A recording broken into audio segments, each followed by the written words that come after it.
Episode pertama Longing for You dimulai dengan pembunuhan yang terjadi di sebuah pameran galeri. Menurut berita, korbannya adalah istri Bae Min-gyu dan sudah menjadi fakta umum bahwa dia tidak berhubungan baik dengan sang istri. Karena itu, dia adalah tersangka utama dalam kasus tersebut. Tetapi 4 bulan kemudian, Min-gyu belum ditangkap.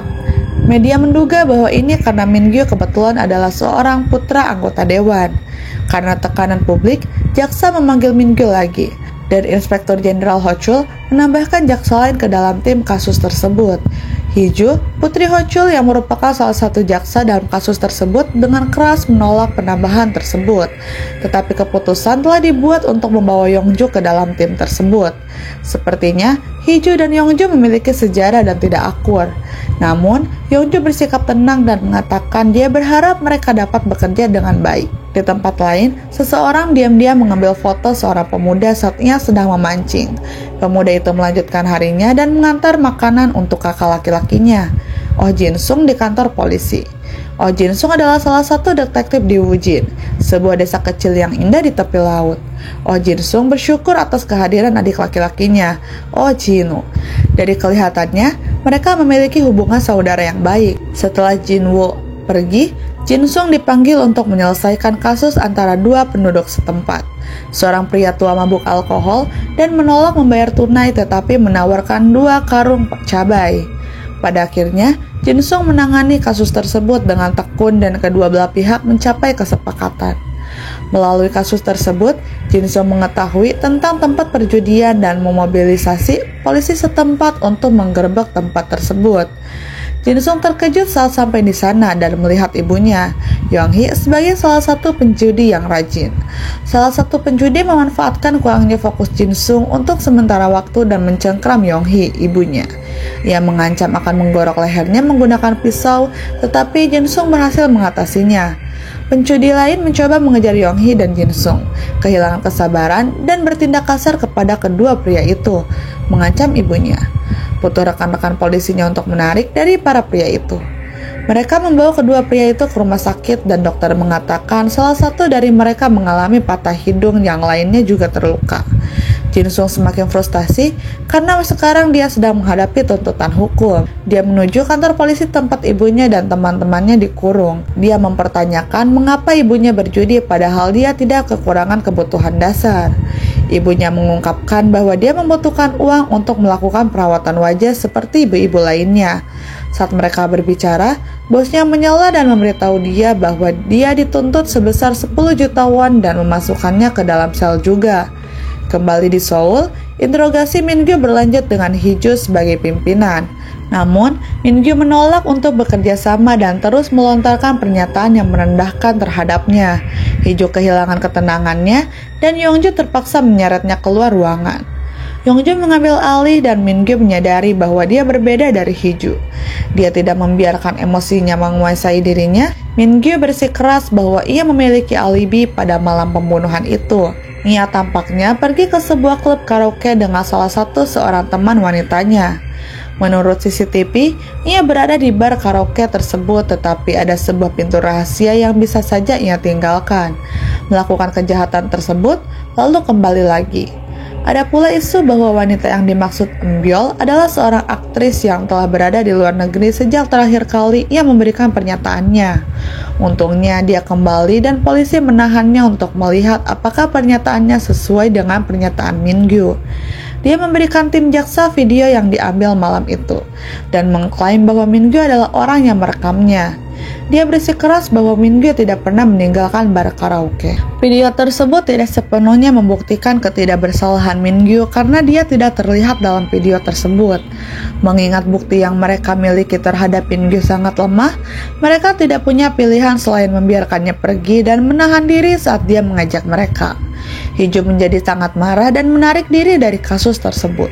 Di kantor, Yongju bertemu dengan Yongwon, seorang jaksa yang menyarankan agar dia menyelidiki kemungkinan adanya tersangka lain.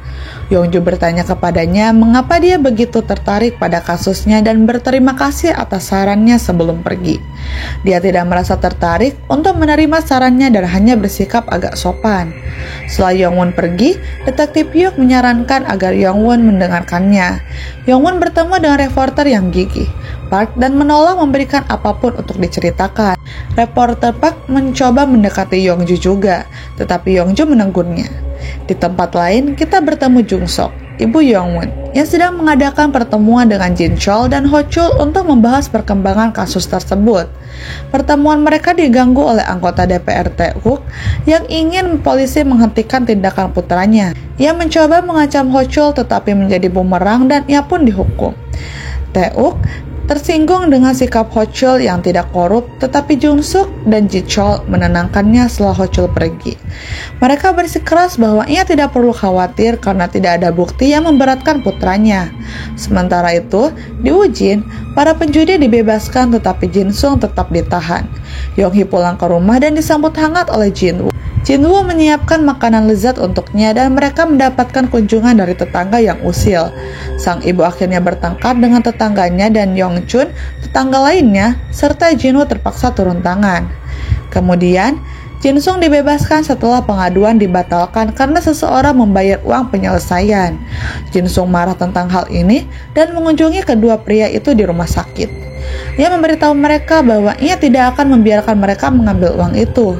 Ia memiliki video tentang bagaimana mereka menggunakan pisau untuk mengancam ibunya dan berencana untuk menggunakannya sebagai bukti dan memenjarakan mereka setidaknya selama 7 tahun.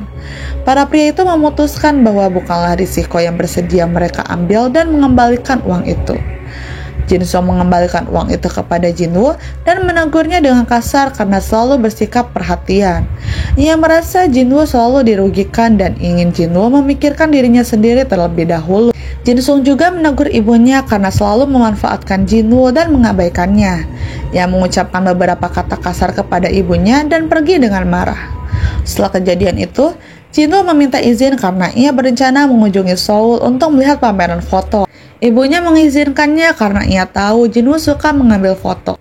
Jin Woo menghadiri pameran dan kemudian mengunjungi sebuah kafe. Sepertinya dia sedang menunggu seseorang, tetapi setelah beberapa saat dia pergi. Keesokan paginya, seorang wanita ditemukan tewas di kafe tersebut. Yongwon mendapatkan telepon tentang pembunuhan itu saat sedang sarapan dan bergegas ke tempat kejadian. Pembunuh itu menggunakan teknik yang sama, ia memotong urat kaki korban dan kemudian menggantungnya seperti pakaian. Ia juga menggunakan ketamin untuk melumpuhkan korban. Yongwon yakin itu bukan kebetulan dan meminta atasannya untuk mengizinkannya mengambil alih kedua kasus itu. Bosnya ragu-ragu tetapi yakin bahwa Yongwon punya rencana.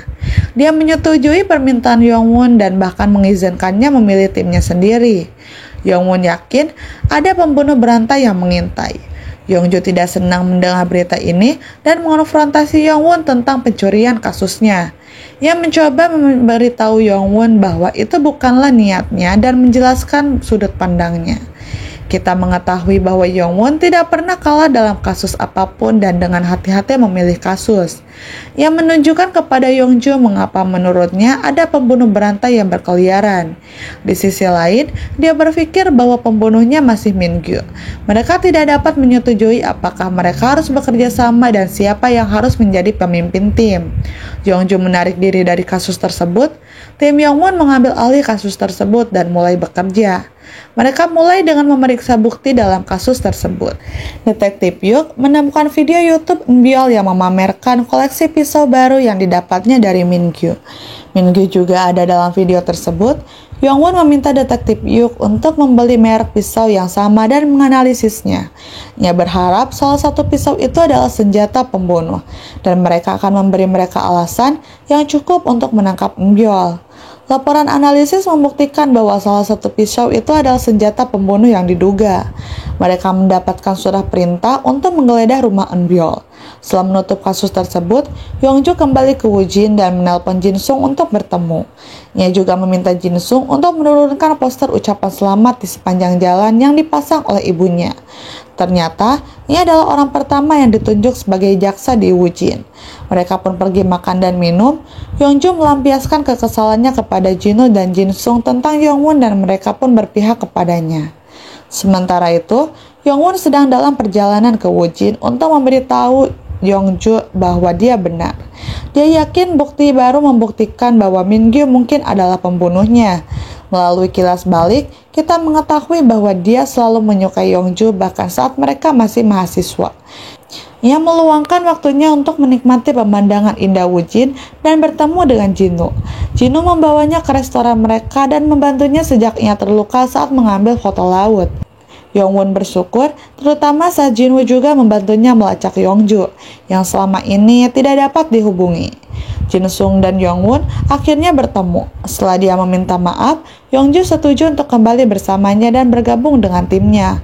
Dalam perjalanan ke Seoul, detektif Hyuk menelpon Yongwon dan memberitahu dia bahwa Eun-yeol telah melaporkan perampokan di rumahnya beberapa bulan yang lalu. Perampokan itu mengambil pisau yang diduga sebagai senjata pembunuhan. Hal ini menggagalkan kasus yang mereka bangun terhadap Mingyu, tetapi Yongju menyemangati Yongwon untuk tidak menyerah. Dia memotivasinya dengan mengatakan kepadanya betapa terampil dan berbakatnya dia dan membelikannya minuman manis kesukaannya. Kembali di Wujin, Jinwoo tidak bisa berhenti memikirkan pujian yang diberikan Yongju kepada Yongwon. Sepertinya dia takut dengan kemampuan Yongwon, tetapi kita tidak tahu kenapa. Malam harinya, dua siswa SMA di Wujin menemukan mayat larut malam saat Jinsung makan malam di restoran lokal.